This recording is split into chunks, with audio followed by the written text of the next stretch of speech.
अगर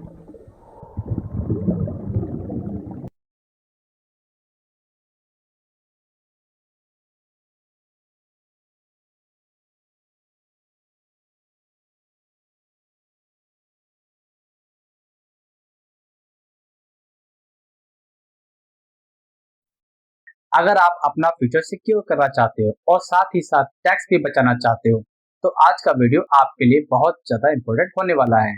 हेलो दोस्तों, मैं हूं राहुल गुप्ता, फिर से हाजिर हूं दी फाइनेंशियल एक्सपर्ट चैनल में। और अगर आपने अभी तक हमारा चैनल सब्सक्राइब नहीं किया है तो चैनल को सब्सक्राइब जरूर कर लें, क्योंकि इस चैनल पर आपको मिलती है फाइनेंस से रिलेटेड वीडियोस।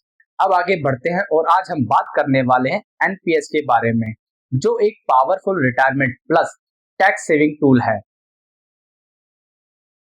सबसे पहले समझते हैं एनपीएस क्या है। एनपीएस एक गवर्नमेंट रिटायरमेंट स्कीम है, जिसमें आप हर साल या हर महीने थोड़ा थोड़ा इन्वेस्ट करते हो और रिटायरमेंट के टाइम एक बड़ा फंड क्रिएट होता है। एनपीएस का मेन गोल रिटायरमेंट के बाद रेगुलर पेंशन देना और आपको फाइनेंशियली इंडिपेंडेंट बनाना है।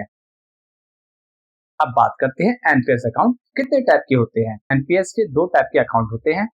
Tier one account. NPS tier one Bharat सरकार द्वारा सपोर्टेड एक mandatory long term retirement saving account है, जो 60 वर्ष की आयु तक लॉक इन रहता है। यह मुख्य रूप से रिटायरमेंट के लिए फंड बनाने और टैक्स बचाने के लिए उपयोग किया जाता है, जिसमें पार्शियल विड्रॉल की लिमिटेड फैसिलिटी होती है। एनपीएस टीयर वन की मुख्य विशेषताएं। Retirement planning.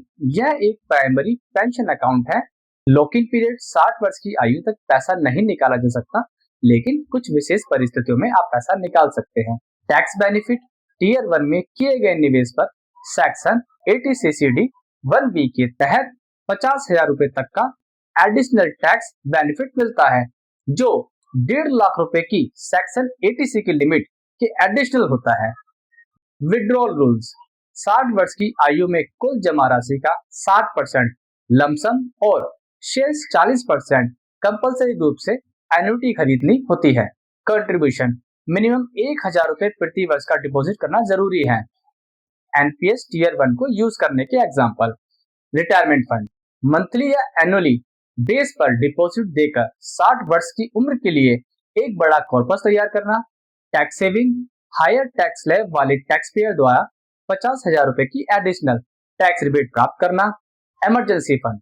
बच्चों की एजुकेशन, शादी या घर खरीदने जैसे स्पेशल केसेस के लिए 3 वर्ष बाद 25% तक पार्शली विड्रॉल करने की सुविधा। Tier two account.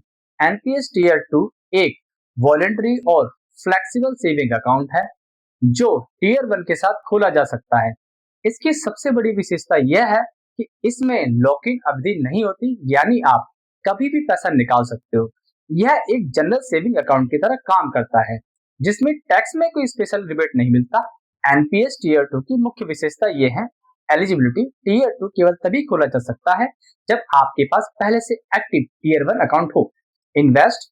यह इक्विटी और डेट में इन्वेस्ट का मौका देता है। टैक्स।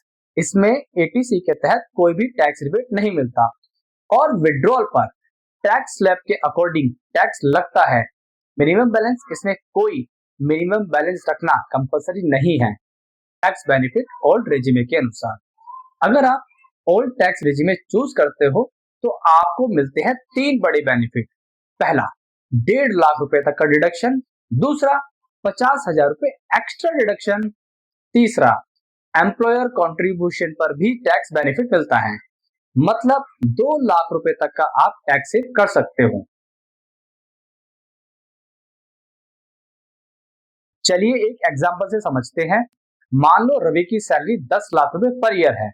रवि 1.5 लाख रुपए इन्वेस्ट करता है और 50,000 रुपए इन्वेस्ट करता है एनपीएस में, तो टोटल डिडक्शन हुआ 2 लाख रुपए।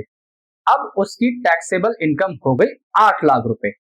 अगर रवि 30% टैक्स स्लैब में है, उसकी टैक्स अप्रोक्स 60,000 रुपए तक बच सकती है। मतलब 50,000 रुपए इन्वेस्ट करके 60,000 रुपए का बेनिफिट। अब बात करते हैं रिटायरमेंट की।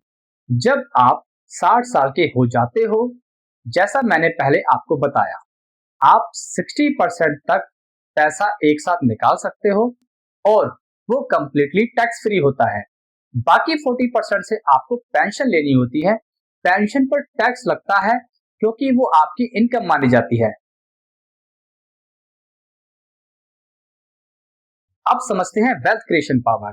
अगर आप 5,000 रुपए पर मंथ इन्वेस्ट करते हो, 20 से 25 साल तक इन्वेस्ट किया, तो आप 50 लाख से 80 लाख तक का फंड बना सकते हो। कुछ इंपॉर्टेंट पॉइंट्स, एनपीएस में लॉक इन होता है, रिटर्न फिक्स नहीं होते, पेंशन टैक्सेबल होती है लेकिन लॉन्ग टर्म के लिए बेस्ट है, डिसिप्लिन क्रिएट करता है, रिटायरमेंट सिक्योर करता है। फाइनल जो कंक्लूजन है, अगर आप सीरियस हो अपने फ्यूचर को लेकर और टैक्स भी बचाना चाहते हो, तो एनपीएस आपके पोर्टफोलियो का पार्ट जरूर होना चाहिए। अगर आपको ऐसे ही सिंपल फाइनेंस वीडियोस चाहिए तो वीडियो को लाइक करें, चैनल को सब्सक्राइब करो और कमेंट में लिखो एनपीएस। मैं आपके लिए और भी पावरफुल टॉपिक्स लेकर आता रहूंगा।